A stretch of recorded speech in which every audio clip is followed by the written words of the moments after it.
Hi, it's me again with Corel Tips and Tricks Part 2. And this is pretty cool. I'm going to, you can put anything on this side. You don't have to have music. But I thought I'd show how I created this, which is pretty instrumental. You can see that this is the clip art of a saxophone. I'm going to add a clip art. So what I did, I've traced these notes. I just went on the internet and typed in clip art musical notes. But I'm going to take a yellow box effect, turn it yellow, object order back a page, and you can see the white. So we need to select the items. You don't need all these anyway. Go to object group and ungroup. And we're going to take the white away. So I'm just going to take the pick tool and just delete the white. Don't have to do all of these because some of them are the same. And I like that one right there. And so I'm just taking away some of the white because you want these to be cut lines. We've already got that one. We don't have this one. So what I'm going to do now is just drag these other ones out of the way.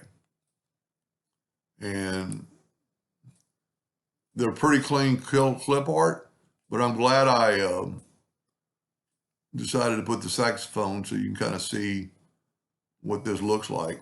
So now we're going to trace the saxophone.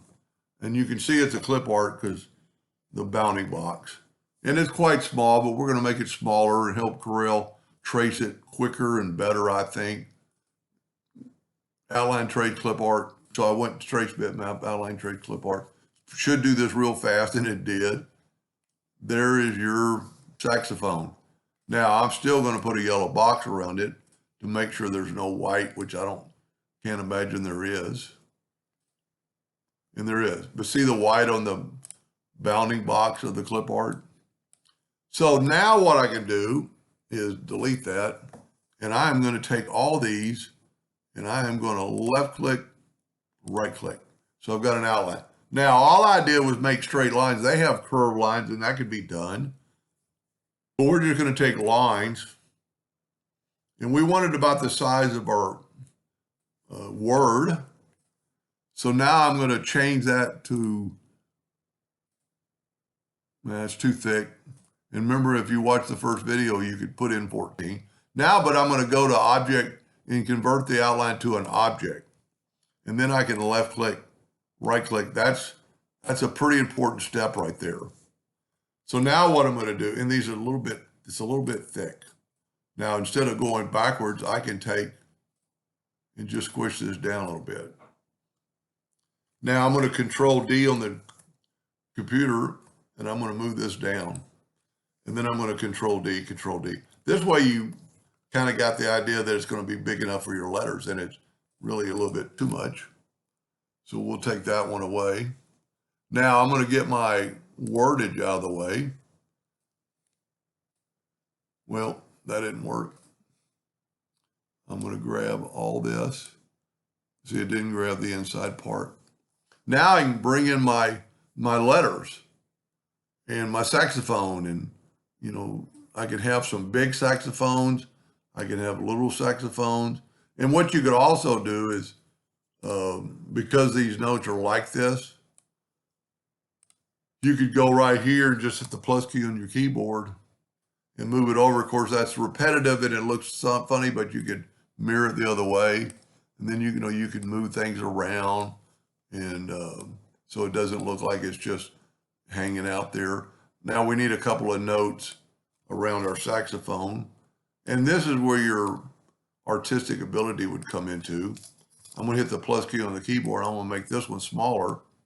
And I'm going to put it like right there and maybe take that note away or move it over here.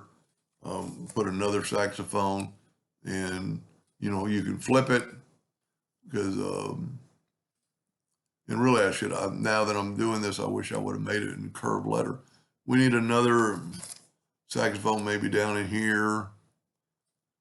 Move this. Whoop. I double clicked on it. We just want to make sure we kind of got all the letters, and we don't have enough yet. So we can grab those and hit the plus key and move them over, because you You don't have to have them all, so, woo, don't move your line. And this is probably definitely one you want to go the other way and make sure it's not touching the saxophone. And I think we've got all the letters covered. Let's get rid of that saxophone. All right, now what we need to do is try welding this. Then we'll go up to weld. And that's what it's going to look like. That's pretty cool. Because now if you filled in, some of these are going to, you could turn it all black just by selecting all and going right clicking the black, taking away the outline. That's what it's going to look like when you paint it. But you need to leave it in wireframe. And I'm not going to go through the step of putting it back in the letters. If you didn't watch part one, I didn't name it part one because I didn't know I was going to do two. But it'll be something like this. And whenever you're doing something like this, it's better to smart fill. I had it on white from the previous video. It's better to smart fill it and then put it in your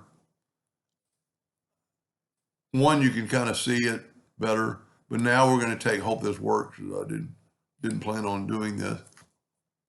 And it worked. And then you go back to part one and watch how I put the border around. But see, now we got saxophones. And, if you don't like the way that looks, move it over a little bit. That's one thing I like about the intersect tool. You can still do it. If you do this with power clip, it's gone. But see, now you can see more of a saxophone, especially there. Anyway, I hope that helped a little bit, and thank you for watching.